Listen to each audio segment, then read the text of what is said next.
Hey kids, it's Mr. Hammond and my faithful assistant, Nina. And we're here for another experiment with you.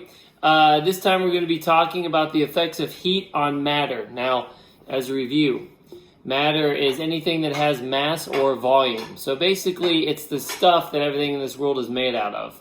So this glass is matter. The air is matter. Can you give me another example of something that might be matter? A balloon. A balloon is matter. And speaking of which, we have two balloons. We have a Blue balloon. and a Red balloon. Okay, we're going to do two different things. In our first experiment, well, in both of these experiments, we're going to take one of the balloons and we're going to put it over the top of the beaker. Like that. See? Okay? And then what I'm going to do, and Nina and myself, that is we're going to stick this blue one in the fridge, not just so the glass gets cold, but what we're really trying to do is cool the air down. Now, Nina, what do you think will happen to the balloon as we cool the air inside the beaker? Do you have any ideas? Do you think it'll get bigger or smaller? Smaller. Okay. And so we'll see what happens. We'll do that first. Okay? So let's go do that, Nina. Open the fridge.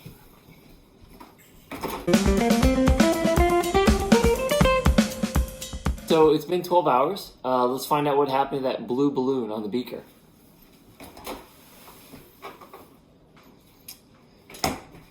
It's not a dramatic change, not as dramatic as what we might see with the red balloon, but it is kind of interesting what's happened. If you take a look here, you can see it kind of fogging up because it's cold. It is quite cold. It's been in the fridge for over 12 hours. And if you look at the top here, it's kind of indented, as if something pulled it in from the other side.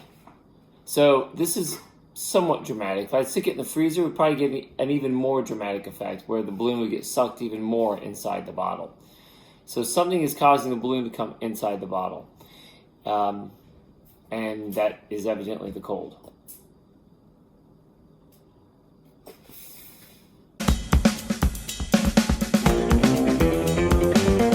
And now for the second experiment, we're going to take another beaker that's just the exact same as the first one, and we're going to put a red balloon on it.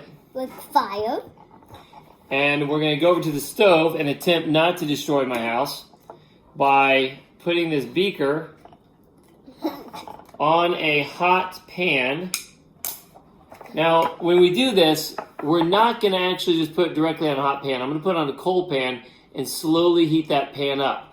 Now, that pan will heat the glass up, and then the glass will heat the air inside up, and we're going to see what happens, okay? What do you think is going to happen, Nina? It's going to grow big.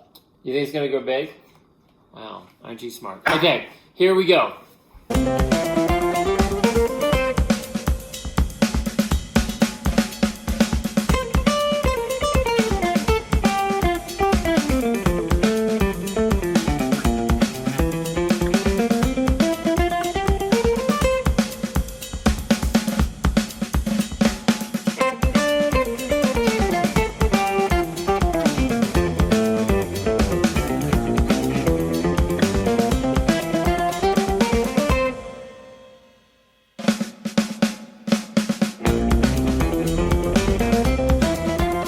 Alright, so let's talk about what's happened.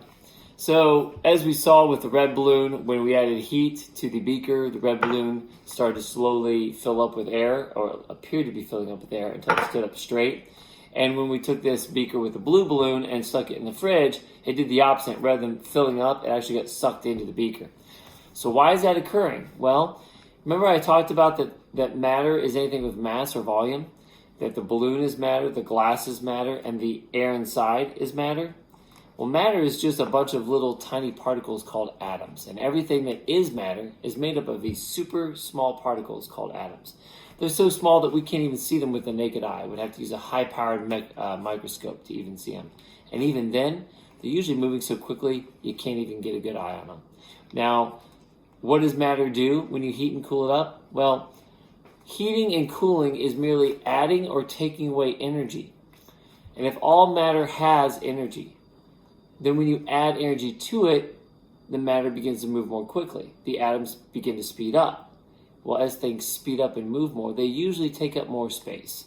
And that's exactly what happened with the air inside the beaker when we heated it up.